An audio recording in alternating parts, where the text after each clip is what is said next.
ताहि जाते बहे अरहंतादि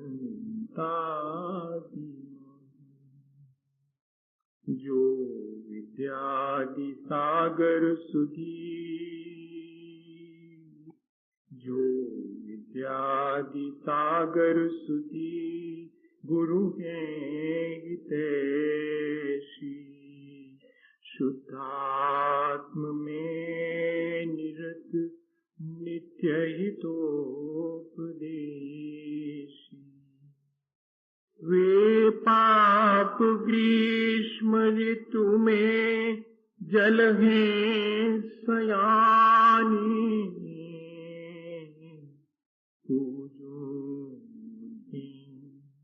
सतत केवल ज्ञान पाने।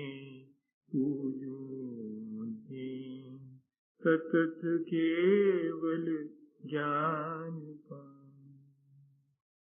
बोलिए भगवान महावीर स्वामी की, आचार्य कुंद स्वामी की, आचार्य गुरुवर विद्यासागर मुनि महाराज की।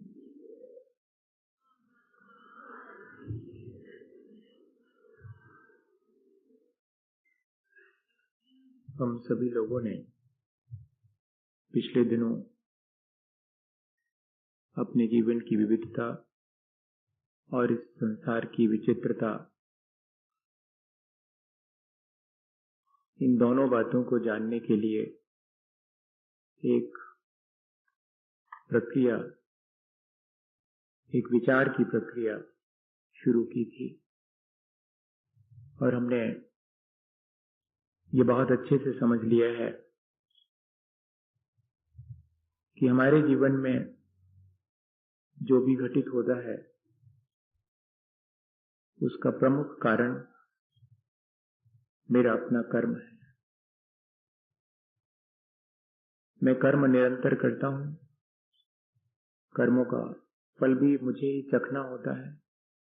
और इतना ही नहीं, कर्मों का फल चखते समय मेरी जो असावधानी है, मेरी जो गाफिलता है, मेरी जो अज्ञानता है, वो मुझे और नए कर्म बंधन के लिए मजबूर कर देती है। कर्म सिर्फ एक भौतिक प्रक्रिया नहीं है, कर्म एक मानसिक, भावनात्मक और आध्यात्मिक प्रक्रिया भी है। कर्म दोनों तरह के किए जा सकते हैं। संसार बढ़ाने वाले कर्म भी, जो अत्यंत सांसारिक होते हैं, और संसार से पार होने के कर्म भी किए जाते हैं, जो कि आध्यात्मिक होते हैं।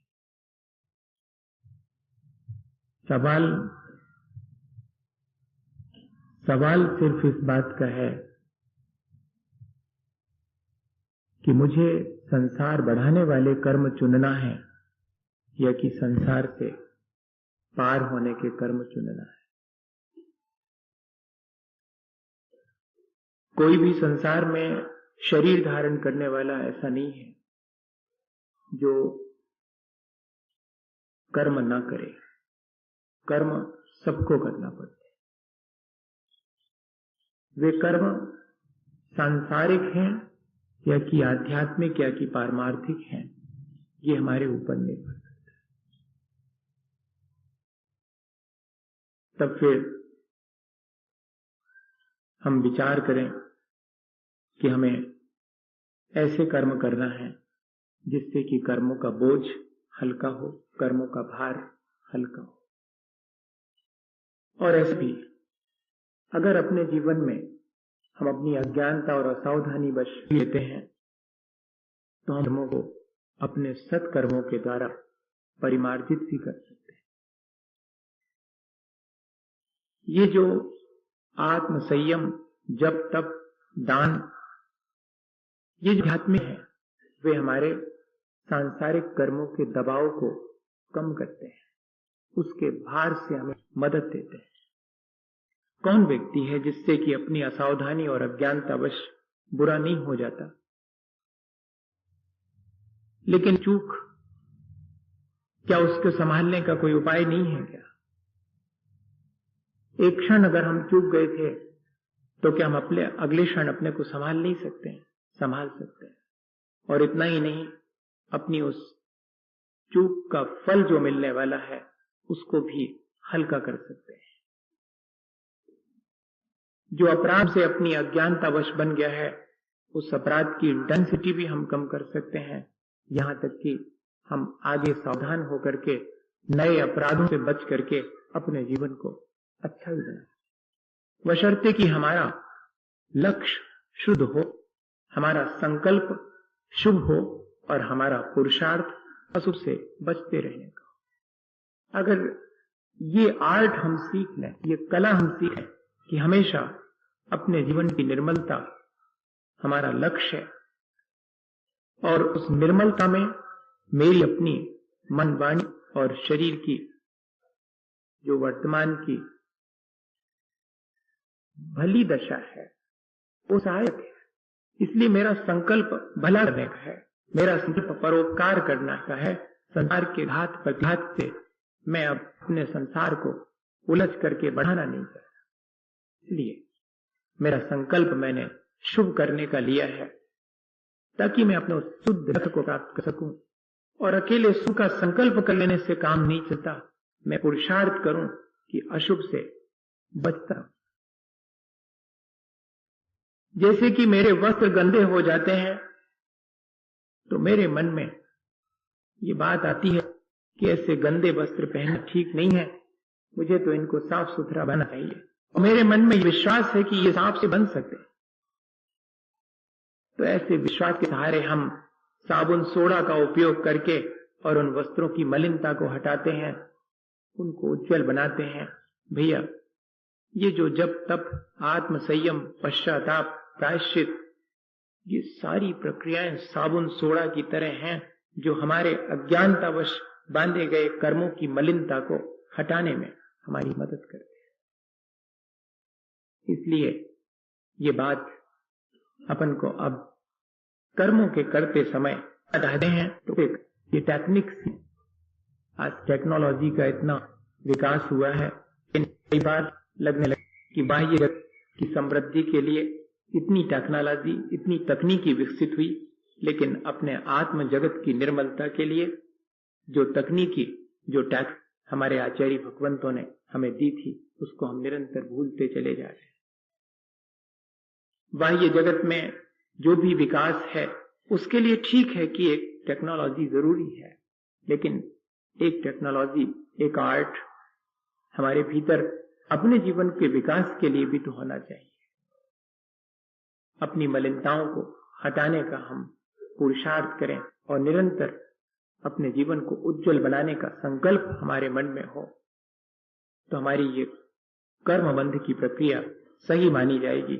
वरना मैंने देखा है कि कर्मों के बारे में राई रत्ती जानने वाले को मालूम है कि किस प्रकृति का बंध कहां तक होता है, किसका उदय कहां तक चलता है और किसकी सत्ता कहां तक चलती है, और क्या टेक्नोलॉजी है कि हम इन चीजों को अपने भीतर ही सत्ता में नष्ट कर सकते हैं। क्या उत्कर्षण है, क्या अपकर्षण है, क्या उदय है, क्या उदीर्ण है और क्या संक्रमण है, राई रत्ती जानते हैं। बैठ जावें तो ऐसी चर्चा करें कि चर्चा सुन करके सामने वाले को लगे कि अद्भुत है ज्ञान, लेकिन जरा जीवन में झांक करके देखें तो वहां सारा कुछ अज्ञानता में व्यतीत हो रहा है।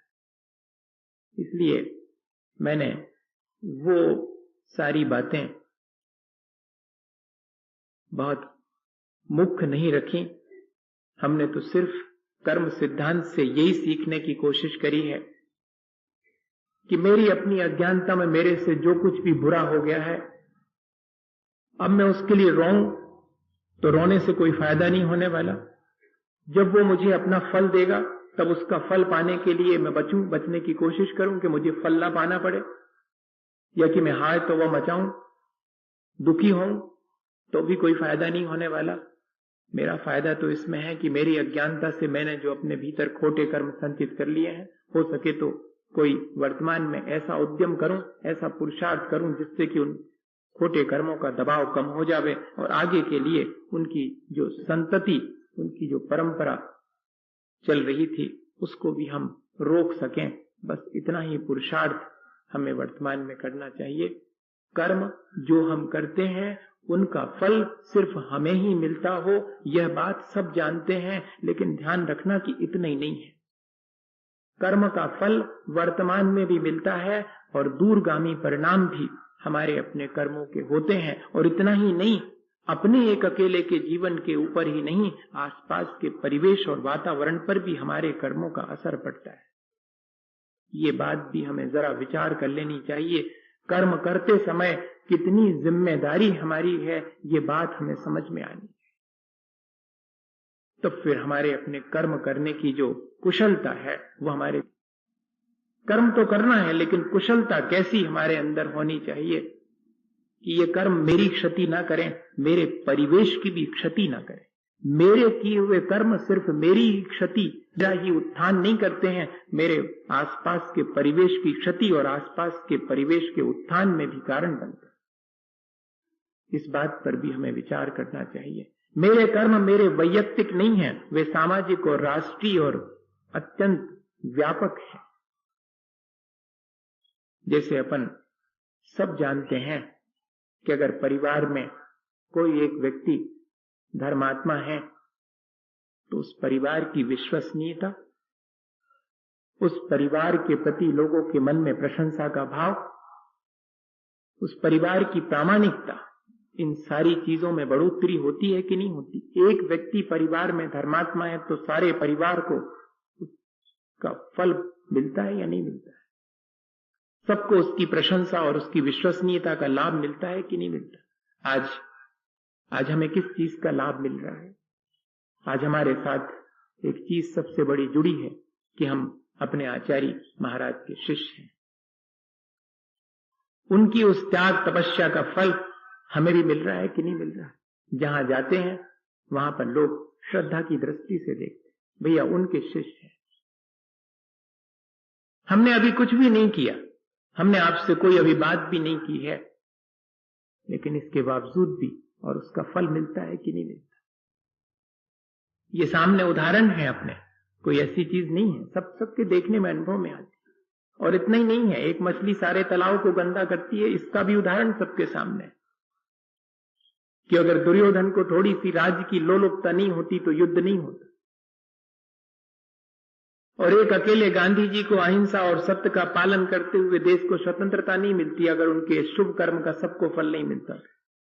तीर्थंकर अपने आत्मा का खुद कल्याण करते हैं, लेकिन तीर्थंकर की दिव्य ध्वनि को सुन करके चतुर्विध संघ अपना कल्याण कर लेता है। हमारे किए हुए कर्म दूसरे के उत्थान और पतन दोनों में जिम्मेदार होता है। माता पिता के अपने जैसे कि धन संपत्ति अपने बेटे को मिलती है, इतना ही नहीं समझना, माता पिता का कर्ज भी बेटे को ही चुकता करना। दोनों ही स्थितियां, उनके किए हुए भले और बुरे कर्मों का असर आने वाली संतति पर भी पड़ता है। इतनी सावधानी का काम है कर्म करना।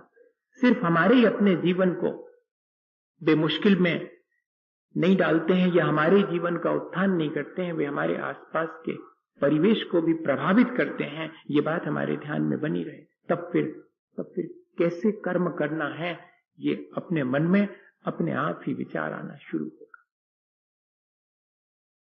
ये सारी चीजें ध्यान में रख के अब अपन थोड़ा सा आज आगे बढ़ते हैं। एक छोटा सा उदाहरण देख लें और फिर उसके बाद अपने को समझना यह है कि मैं जिन कर्मों का फल भोग रहा हूं वो मैंने किन भावों से बांधे होंगे। आज अगर मेरी अज्ञानता ज्यादा है, मेरा ज्ञान ढक गया है, या कि मेरा अपना विजन क्लियर नहीं है, मेरे अपने जीवन में बहुत सारी गड़बड़ियां हैं, तो उन सब की जिम्मेदारी मेरे अपने पूर्व के किए हुए परिणाम हैं। ये मुझे अगर मालूम पड़ जावे कि कौन से वाले परिणाम से मुझे कैसे वाले कर्म का बोझ ढोना पड़ता है, तो फिर मैं उसको बोझ को हल्का करने के लिए वैसे परिणाम ना करूं। बहुत आसान सा तरीका है। वो प्रक्रिया पर अपन अब विचार शुरू करेंगे, पर उसके पहले ये बात अपने ध्यान में रखें कि हम जो भी कर्म करेंगे उसमें हम फल में आसक्त नहीं होंगे, क्योंकि कर्मों का फल हमें दोनों रूपों में आसक्त करता है। जब वो भला फल देता है तब हमें गाफिल कर देता, हमारे भीतर अहंकार पैदा करता है, और जब वो अपना खोटा फल देता है तब वो हमें संक्लेशित कर देता है। और अहंकार और संक्लेश, इन दोनों प्रक्रियाओं से मैं और अधिक अपने संसार को बढ़ाता हूं। इसलिए पहली चीज कि मैं इस कर्म के फल में अपनी आसक्ति घटाऊं, और जो कर्म मैं करता हूं उसको कर्तव्य मान के करूं, उसमें कर्ता ना बनूं। ये दूसरी चीज। पहली चीज कि मैं अपने कर्मों के फल में आसक्ति ना रखूं, कर्म करूं तो कर्तव्य मान करके करूं और कर्ता बन के ना करूं। अगर ये दोनों चीजें हमारे जीवन में आ जाएं कि कर्म का फल भोगते समय क्या सावधानी रखना और कर्म करते समय क्या सावधानी रखना, फिर देखिएगा वे कर्म हमारे जीवन को ऊंचा उठाने वाले ही होंगे। एक उदाहरण है, असल में हम सब लोग कर्म करने में उतने उत्सुक नहीं है, हम तो कर्म के फल में उत्सुक हैं, देखा जाए अगर। और हमें तो कई बार ऐसा लगता है कि फल मिल जावे, हमें कर्म न करना पड़े तो और अच्छा है। ये जितनी भी लॉटरी वाटरी की प्रक्रिया शुरू हुई, उसके पीछे उद्देश्य क्या था? कछु न करने पड़े और घर बैठे और हाथ पे पैसा मिल जाए। Wealth without work. Gandhi ji ने इसको एक पाप कहा है। Wealth without work is a sin, और knowledge without morality is a sin. नैतिक मूल्य कुछ भी नहीं है और नॉलेज खूब सारी है तो वो पाप में ले जाएगी आपको, जैसे ले जा रही है आज। कितना तो ज्ञान है लोगों के पीछे, लेकिन नैतिक विकास की कोई चिंता नहीं, आध्यात्मिक विकास की कोई चिंता नहीं। ज्ञान तो अपार, वो कहां ले जाएगा? पतन की तरफ ले जाएगा। ये जो अकर्मण्यता है, कर्म नहीं करने की जो प्रवृत्ति है, लेकिन फल की आकांक्षा बहुत, और इतने ही नहीं, खोटे कर्म करके भले फल की आकांक्षा, ये संसार बढ़ाने वाली। इसके लिए एक उदाहरण अपन समझ ले। कितने तरह के लोग हैं और अपन उसमें से कौन से प्रकार के हैं, ये जरा सा विचार कर ले। एक वे लोग हैं जो कि कर्म तभी करते हैं जब ये तय हो जावे कि फल क्या मिलेगा। असल में ये फल में ज्यादा रुचि रखते हैं, कर्म में रुचि नहीं रखते हैं। ऐसा जीवन में अपने भी कभी कभी मन में आता होगा कि करना ना पड़े और उसका फल मेरे मन मुताबिक मुझे मिल जाए। दूसरे और अच्छे लोग हैं उससे, जो ये कहते हैं कि मैं तो अपना कर्म करूंगा, मेरा कर्तव्य है, और जब मैं अपना कर्तव्य बखूबी करूंगा तो उसका फल भी पाऊंगा। अब मुझे उस फल को लेकर के चिंतित होने की क्या आवश्यकता है? भले कर्म का फल भला मिलता है, बुरे का फल बुरा मिलता है। अब मुझे इसमें ज्यादा चिंतित होने की भी आवश्यकता है। ऐसा होता कि भैया कभी कभार बुरे कर्म का फल भी अच्छा मिल जाता है, या कि अच्छे कर्म का भी बुरा फल मिल जाता है। ऐसा अगर कुछ नियम होता तो फिर जरा चिंता की बात थी। और तीसरे प्रकार के लोग थोड़े और निश्चिंत हैं। वो तो ये कहते हैं कि मैं तो कर्म करता हूं, फल तो भगवान पर छोड़ता हूं। ये भक्त किस्म के लोग होते, और दूसरे किस्म के लोग गृहस्थ हैं, और पहले किस्म के लोग अकर्मण्य हैं। अकर्मण्य व्यक्ति कहेगा कि मैं तो कर्म तभी करूंगा जब मुझे फल मिलने की तय कर दो आप कि ये फल, बल्कि मुझे पहले ही फल दे दो, फिर बाद में देखेंगे, काम तो बाद में करेंगे। पैसा पहले धर दो, तुम्हारा काम हो जाए, फिर बयाने कर दें, पैसा रखो पहले। ये क्या है? ये आज अकर्मण्यता की तरफ ले जाने वाली प्रक्रिया शुरू हो गई कि नहीं हो रही? अवार्ड पहले, वर्क बाद में। गृहस्थ सिर्फ इतना मान के कर्म करे कि उसका कर्तव्य है, अच्छा करूंगा अच्छा फल मिलेगा, बुरा करूंगा बुरा फल मिलेगा। भक्त व्यक्ति थोड़ा और निश्चिंत रहता, वो कहता मैं तो अपना कर्म करता हूं, बाकी मैं सब भगवान पर छोड़ता हूं, वो जाने। हालांकि भगवान इस प्रपंच में नहीं पड़ता, लेकिन मेरी श्रद्धा, मेरी भक्ति मुझे निश्चिंत करने के लिए ये अच्छा उपाय है कि वो जाने मैं तो निश्चिंत हूं, मुझे काहे को चिंता करने की बात। जैसे बच्चे लोग कहते हैं कि भैया मुझे क्या चिंता करना है, कैसे कमा रहे, क्या कर रहे हैं, पिताजी जाने। और चौथे प्रकार के वे हैं जो थोड़े और ज्यादा ज्ञानी हैं, जो ये कहते हैं कि कर्म मैं करूंगा, मुझे उसके फल की कोई आकांक्षा नहीं। ऐसा निष्काम कर्म करने वाले तो बहुत विरले साधु जन, जिनको स्थित प्रज्ञ कहते हैं, जो अपने कर्म के फल में समता धारण करते हैं, जो अच्छा फल मिलने पर एक्साइट नहीं होते और बुरा फल मिलने पर डिप्रेस नहीं होते और साम भाव से अपना कर्म करते चले जाते हैं। ऐसे विरले ही हैं। हम भी कभी ऐसा कर्म करके देखें। और पांचवें प्रकार के और हैं जो न कर्म करते हैं और न कर्म का फल चाहते हैं, जो कहते हैं ना तो मैं कर्म करता हूं न मुझे कर्म के फल की आकांक्षा है। ऐसे या तो बहुत पहुंचे हैं या फिर एकदम निठल्ले हैं। अब ये डिसाइड कौन करेगा? ये तो उनके अपने परिणाम डिसाइड करेंगे। सांसारिक कार्यों को नहीं करना और उनके फल की आकांक्षा भी नहीं रखना, ये तो बहुत पहुंचा हुआ व्यक्ति हो सकता है, और या फिर निठल्ला आलसी व्यक्ति हो सकता है जो कि अपने जीवन के लिए कोई कर्म ही ना करे और उसके फल के प्रति भी और अज्ञानी बना रहे। अब हमें इन पांच में से कौन सा होना है, ये विचार स्वयं करना चाहिए। कर्म तो सभी कर रहे हैं, फल की आसक्ति पूर्वक भी कर रहे हैं और सहज भाव से भी कर रहे हैं। अच्छा करूंगा तो अच्छा फल मिलेगा। और कुछ लोग हैं जो कि कर्म के फल के समय समता भाव भी धारण करते हैं। सबसे बढ़िया तो यही है कि मैं या तो कर्म के फल को भोगते समय समता भाव धारण करूं और या फिर जो है हमेशा शुभ कर्म करने के लिए तैयार रहूं, चाहे मेरे खोटे कर्मों का फल मुझे तकलीफ भी पहुंचाए, तब भी मैं अपने स्वधर्म, अपने आत्म धर्म में लगा रहूं, अपने कर्तव्य का पालन करता रहूं। या तो ऐसा कर लें और या फिर जो है समता भाव धारण कर लें, तो कर्मों पर विजय आसानी से हो सकती है। थोड़ा सा विचार अब मुझे इस बात पे करना है कि कितने तरह के कर्म हैं जो कि मुझे मेरे जीवन को निर्मित करने में अपना पार्ट अदा करते हैं, उनका अपना कितना हाथ है मेरे इस जीवन में। तो कुछ कर्म ऐसे हैं जो कि मेरे शरीर के आकार प्रकार और रंग रूप का निर्धारण करते हैं। कुछ कर्म ऐसे हैं जो मुझे ऊंचे और नीचे होने का भाव मेरे अंदर उत्पन्न करने में कारण बनते हैं कि मैं ऊंचा हूं या कि मैं नीचा हूं। इसके लिए भी मेरे अंदर कुछ कर्म हैं जो निमित्त बनते हैं। कुछ कर्म हैं जो मुझे शरीर में कितने समय तक किस शरीर में रुके रहना है इस बात को निर्धारित करने में कारण बनते हैं। ऐसे भी कर्म हैं। कुछ कर्म हैं जो मेरी चेतना को, मेरी श्रद्धा को, मेरे आचरण को विकृत करने वाले हैं, उसमें कारण बनते हैं। वो भी कर्म मेरे भी 8 प्रकार के कर्म हैं। और कुछ कर्म और हैं बनते हैं। आचार्य भगवंतों ने इन्हें नाम दिए हैं। ढकने वाला, मेरी अज्ञानता को बढ़ाने वाला ज्ञानावर्णी कर्म है। मेरे नदी को कम और ज्यादा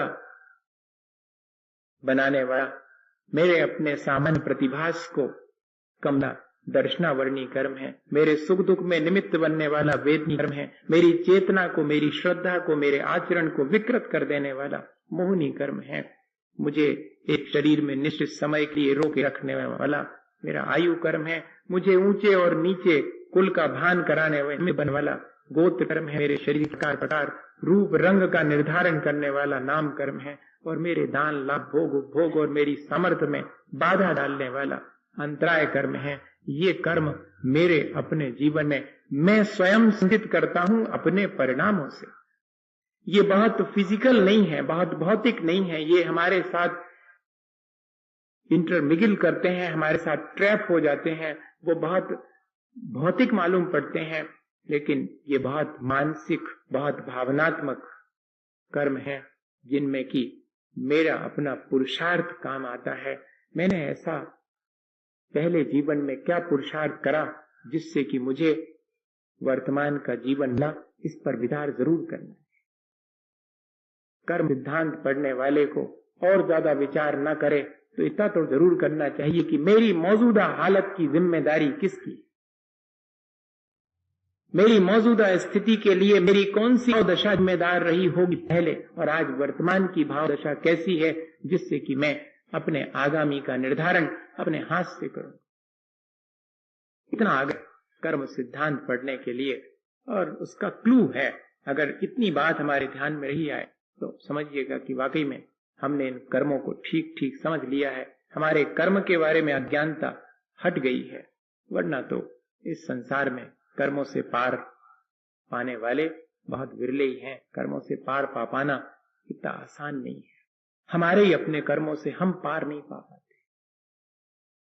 तो देखें, एक एक करके अपन देखेंगे कि कौन सी भाव दशा है जो मेरे इस जीवन के लिए कारण बनी हुई है। मेरे ज्ञान में कमी है, मेरा अज्ञान बहुत है, कोई तो बात होगी। मेरे पास किताब नहीं होगी शायद, इसलिए मेरा ज्ञान कम है। मुझे कोई पढ़ाने वाला ठीक मिला, इसलिए मेरा ज्ञान कम है। मुझे जरा अच्छा स्कूल नहीं मिला है, इसलिए मेरा ज्ञान कम है।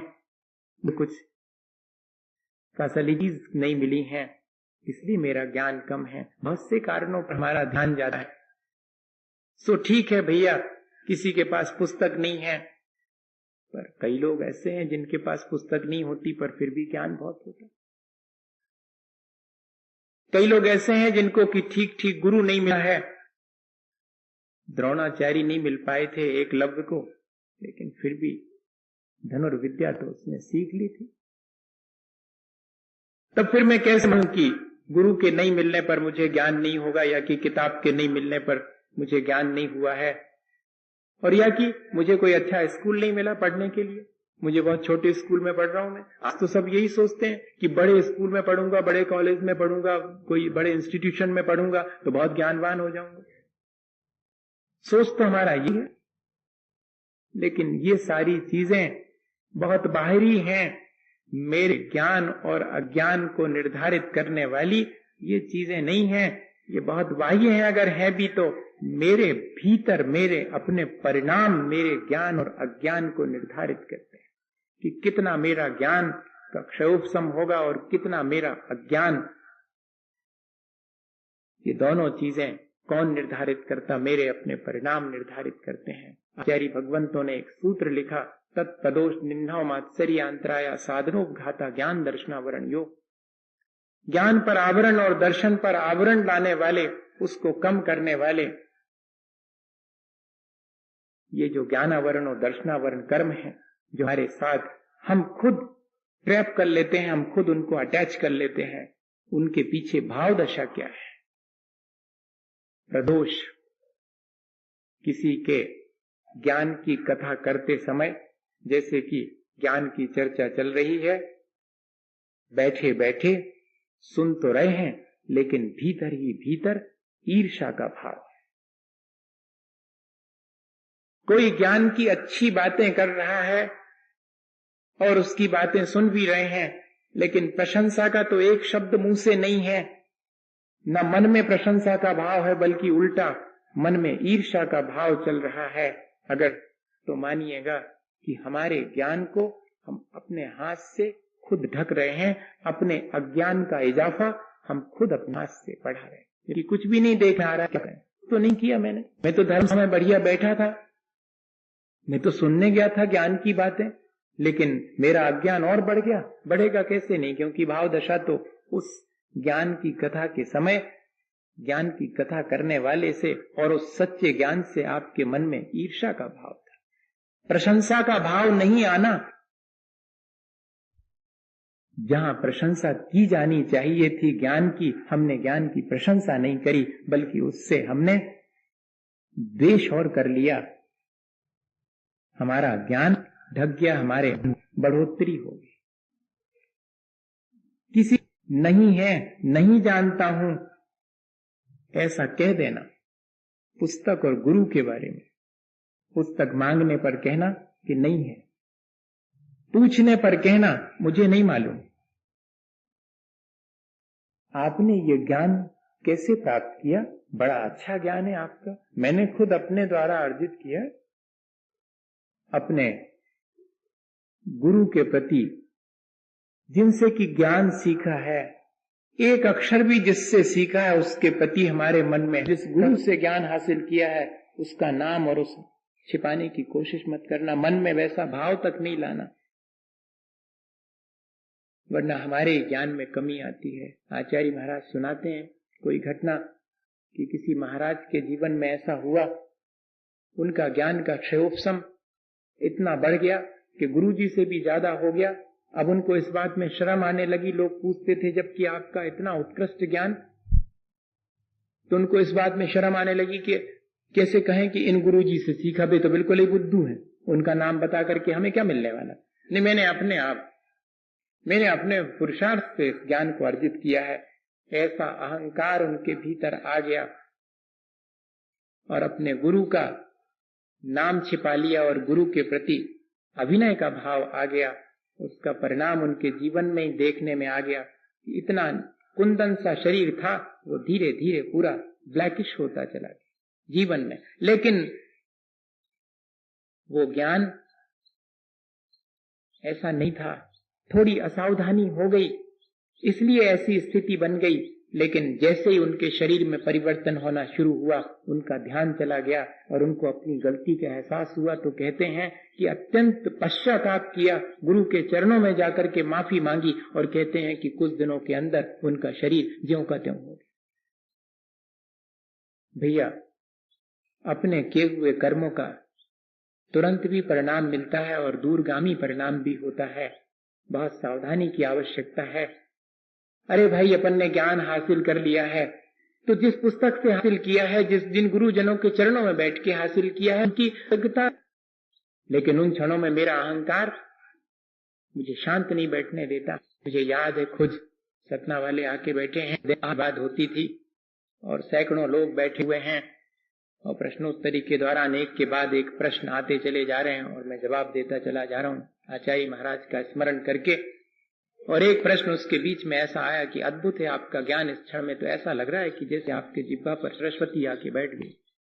और ये पकड़ के मेरे 30 सेकंड के लिए ये विचार आ गया कि हाँ, सचमुच मेरे पास ज्ञान की अच्छी सामर्थ्य है। और आप आश्चर्य करेंगे कि अगले वाले उत्तर, जबकि 2-5 सेकंड लगते, लेकिन 1 मिनट तक अगले वाले का उत्तर नहीं सूझा। मेरे मन में क्या कर रहा हूं मैं तो आचार्य श्री का आशीर्वाद लेकर के इस गद्दी पे बैठा हुआ हूं, मैं थोड़ी उत्तर दे रहा हूं, उत्तर तो वो ही दे रहे हैं। और जैसे ये भाव आया और उसके बाद क्यों प्रश्न के उत्तर बनने लगे।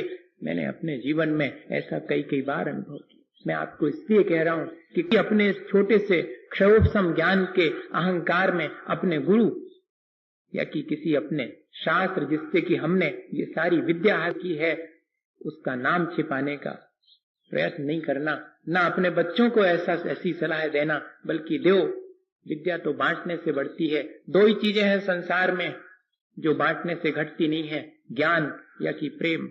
कितने ही बांटो, बढ़ता चला जाए। इनमें कभी भी जो है और अहंकार नहीं करना। तत्प्रदोष निन्नौ मात्सरी, देने योग्य ज्ञान को नहीं देना, जानते हुए भी देने से इनकार कर देना। भीतर कौन सा भाव है? कलुषता का भाव है कि मेरे ज्ञान दे देने से इसका बढ़ जाएगा, ये मेरे से आगे न निकल जाए। ऐसा करते हैं बच्चे अपनी पोजीशन बनाने के लिए, और दूसरे को बुक्स नहीं देंगे, दूसरे को बताएंगे नहीं प्रॉब्लम्स। सामान्य पढ़ाई में भी ये तो फिर तत्व ज्ञान की बात है। तत्व ज्ञान के समय अगर कोई ऐसा करे तब तो भारी अज्ञानता का ही कारण है, आगे भी अज्ञानता ही हाथ में आने वाली है। इसलिए भैया, जब भी कोई अपन को बात मालूम है, तत्व की बात, और कोई पूछे तो इनकार नहीं करना। देने योग्य ज्ञान है और पाने वाला भी उसकी योग्यता रखता है, तो मन में कलुषता रख करके कि इसको क्यों बताऊं, इसका ज्ञान बढ़ जाएगा, ऐसा भाव रख करके कभी बताने से इनकार नहीं करना। जब भी कोई चाहे आपके कल्याण की, करुणा पूर्वक उसको 2 बातें कह देना, तो ही अपना ज्ञान बढ़ेगा। अपन को आज, अगर मैं इसलिए कह रहा हूं कि आज अपन को अगर ज्ञान नहीं है तो उसका कारण क्या है? मैंने कभी ऐसे खोटे भाव किए होंगे जिससे कि मेरा अज्ञान तो ज्यादा है और ज्ञान कमती है। हम अब रोना नहीं रो सकते कि मेरी अज्ञानता क्यों है। अगर रो नहीं हो तो अपने पुराने परिणामों पर रोएं हम कि ऐसे कैसे खोटे परिणाम किए होंगे कि जिसमें आज मेरा ज्ञान इतना अल्प है, मुझे अपने कल्याण की बात ही नहीं सूझती, मैं उस ज्ञान की बात कर रहा हूं। नहीं तो ऐसा वाला ज्ञान नहीं, ऐसा ज्ञान तो बहुत लोगों के पास है। ऐसा ज्ञान जिससे कल्याण की बात सूझे, वो है ज्ञान। दुनिया भर की जानकारी हासिल करने वाला क्षयोपशम कोई ज्यादा काम का नहीं है। क्षयोपशम तो वो है जिससे कि सारभूत रिलेवेंट जो चीजें हैं उनको जानने की सामर्थ्य प्राप्त हो। ऐसे ज्ञान की सामर्थ्य जिससे कि मैं अपने कल्याण की बात जानने के लिए उत्सुक हो जाऊं। संसार को जानने के लिए तो बहुत लोगों के पास बहुत सारा ज्ञान, वो ज्ञान नहीं। मैं अपने सारभूत तत्व को जानने के लिए उसका ज्ञान का सदुपयोग क्यों नहीं कर पा रहा हूं? मैंने ऐसे कौन से खोटे भाव किए होंगे जिससे मेरा इन चीजों में ज्ञान नहीं जाता है? किताब पढ़ने का कहें अगर धर्म की तो मन नहीं लगेगा, और एक पत्रिका अभी खींच करके बैठ जाए तो कहो जब तक पूरी ना हो जाए तो छोड़े नहीं। और अगर अपने कल्याण की अगर 2 लाइनें लिखी हुई हैं तो उसमें मन नहीं लगेगा, उबासी आएगी, उठ करके चले जाएंगे। ये क्या चीज है? ये कौन से ऐसे परिणाम मैंने खोटे किए होंगे पहले जिससे कि मेरा संसार के प्रपंच को जानने में तो बहुत रुचि होती है, और इन चीजों के जानने में जिनसे मेरा कल्याण है उसमें अरुचि हो जाती। ये मैंने पहले मात्सरी किया होगा, सच्चे ज्ञान को देने में मैंने कोताही की होगी, कंजूसी की होगी। इसीलिए आज मुझे सच्चा ज्ञान पाने में और मुश्किल पड़ रही है। तत्प्रदोष निन्ना मात्सर्य और अंतराय, ज्ञान और ज्ञान के साधनों में बाधा डालना। ये भी अपन वर्तमान में विचार करें कि कहीं ऐसा तो नहीं कि मैं दूसरे के सच्चे ज्ञान में बाधा डाल रहा हूं। बच्चे तो कह रहे हैं कि हम जा रहे हैं वहां पर प्रवचन सुनेंगे। हाँ सुनो प्रवचन, फेल हो जाओगे बाहर कर दूंगा, पढ़ना लिखना है ही नहीं, बस वहीं जा रहे हैं हम सुनने के लिए, महाराज के पास जा रहे हैं। अरे वाह, सच्चे ज्ञान के लिए तो आप रोक रहे हैं, और संसार के ज्ञान बढ़ाने के लिए जिसे 2 चीजें, एक जीव का ही, वो एक सिर्फ जो आजीने वाली है वो ज्ञान तो खूब दो, और जिससे जीवन का उद्धार हो उस ज्ञान में बाधा डालो। इससे क्या होगा? इससे जो है मेरे ही अज्ञान बढ़ेगा, मेरे ही ज्ञान को ढकने वाला काम कर रहा हूं मैं। अगर कोई सम्यक ज्ञान की प्राप्ति के लिए लालायत है तो कभी उसमें बाधा मत डालना। जाओ पढ़ो। हमारी दादी हमें 10 पैसे देती थी अपनी अलमारी साफ करवाने की। हाँ, यहाँ पर है एक अम्मा जी, वो बिल्कुल दादी जैसी लगती, उनको देख करके मुझे याद भी आ जाती है। मैंने उनसे कहा भी था, तो उनकी आदत थी, ए भैया हमारी अलमारी कौन साफ करेगा? उसमें सब धर्म के ग्रंथ रखे रहते थे, और वो हर हफ्ते उनकी अलमारी साफ करने के लिए लालच देती, 10 पैसे ले लो। हम कहते हम करेंगे, क्योंकि 10 पैसे बहुत होते थे उस समय में। 70 और 71 की बात। तो हम 10 पैसे के लिए अलमारी साफ करते करते वो पहले छोटी छोटी किताबें चलती थी गुटका, तो वो बड़े अच्छे अट्रैक्टिव लगते थे, छोटी सी किताब। तो दादी ये हम ले लें? हाँ ले लो तुम तो ले लो। वो चाहती यही थी, 10 पैसे के लालच में धर्म की किताबें पलटेगा, उठाएगा, धरेगा, संपर्क में आएगा, पता नहीं कौन सी चीज इसके लिए अच्छी लग जावे सो अपने बस्ते में रख लेगा, एक दिन खोल के पढ़ेगा, और 4 लाइनें अगर धर्म की पढ़ ली तो इसका कल्याण हो जाए। बस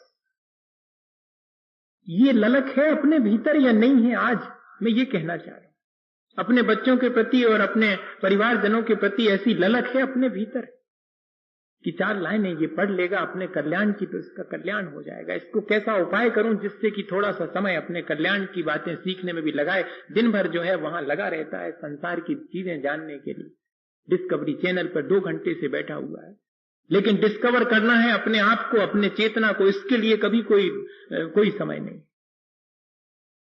ठीक है वो नॉलेज खराब नहीं है, लेकिन उसके साथ साथ इसका कॉम्बिनेशन भी तो होना है, इस आत्मज्ञान की ललक भी तो होनी चाहिए। नहीं तो कल के दिन हमारा अज्ञान बढ़ता चला जाएगा। आप ये नहीं सोचना कि आज वर्तमान में बहुत बच्चे बहुत ज्ञानवान हैं, बहुत बातें जानते हैं, कितना क्षयोपशम है, कितनी बढ़िया है उनका।